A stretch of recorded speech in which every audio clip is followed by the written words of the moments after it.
કેમ જવાબ કેમ નો આપ્યો એનું કારણ આપો મને. બધા તમને જવાબ આપ્યો. તમે કેમ ભાગો છો કેમ મેમ? મેમ તમે જવાબ આપો. તમને જવાબ આપ્યો તો મેમ? તમને કોઈ જવાબ આપ્યો? તમને આ જો સદવિચારમાં જુઓ ભાગતા ડોક્ટરો. આ ભાગતા ડોક્ટરો. ભાગતા ડોક્ટરો બચાવતી નર્સ. બચાવતી નર્સ. આ બચાવતી નર્સ.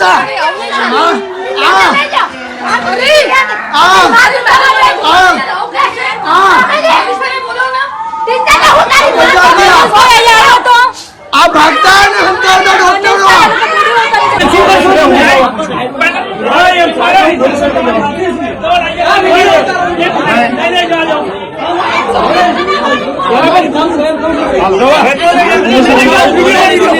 પોલીસ સ્ટેશન લઈ જાય.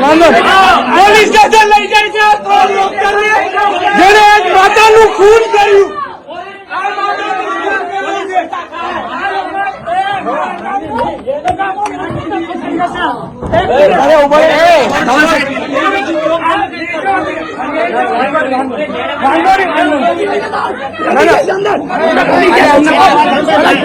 મને બોલ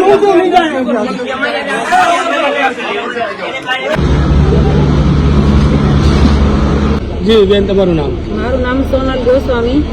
બેન, શું ઘટના ઘટી છે અને દીકરીનું નામ શું હતું? દીકરીનું નામ છે નિકિતાબેન નિકુલગીરી ગોસ્વામી. 8મે મહિને એને દાખલ એડમિટ કરી અમે, બરોબર છે. ત્યાં એને મેડમ એમ કીધું કે એને 8મા મહિને બાળક લઈ લેવા પડશે, બેનની તબિયત બહુ વીક છે.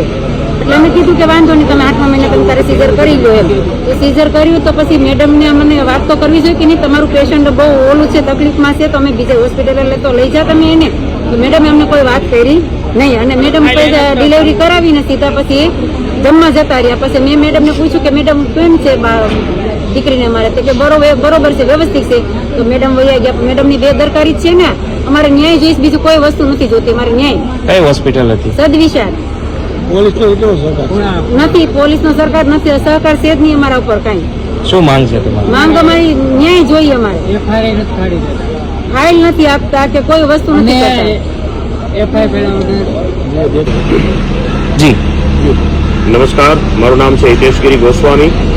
1/12/2025 ને એક ઘટના સાંજે 5:30 વાગે સદવિચાર હોસ્પિટલ કે જે પૂણા ગામ ખાતે આવેલી છે, આ હોસ્પિટલમાં એક 30-32 વર્ષની સાધુની દીકરી કે જે ડિલિવરી અર્થે ત્યાં ગયેલા અને સીઝર દરમિયાન ડોક્ટરની બેદરકારીથી એક 2 બાળકોને જન્મ આપ્યા, પણ માતાનું મૃત્યુ થયું છે.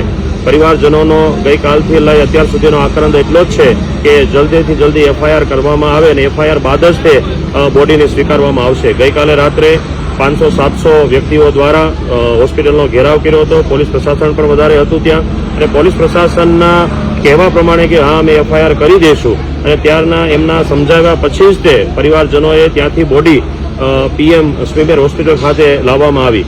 આજે 2 તારીખ બપોરના 12 વાગ્યા જેવો સમય થયો છે, હજી સુધી એફઆઈઆર થઈ નથી, અને જ્યાં સુધી એફઆઈઆર નહીં થાય ત્યાં સુધી પરિવારજનોનું કહેવું છે કે બોડી સ્વીકારવામાં આવશે નહીં. એથી પીઆઈ શ્રી દેસાઈજી, એસીપી પટેલ સાહેબ તમામને વિનંતી છે કે જલ્દીથી જલ્દી આ વિષયમાં સંજ્ઞાન લઈ અને એફઆઈઆર કરવામાં આવે, અને એફઆઈઆર દર્જ થશે ત્યાર પછી જ તે પરિવારજનો આ બોડીને સ્વીકારશે. નમસ્કાર, પ્રણામ.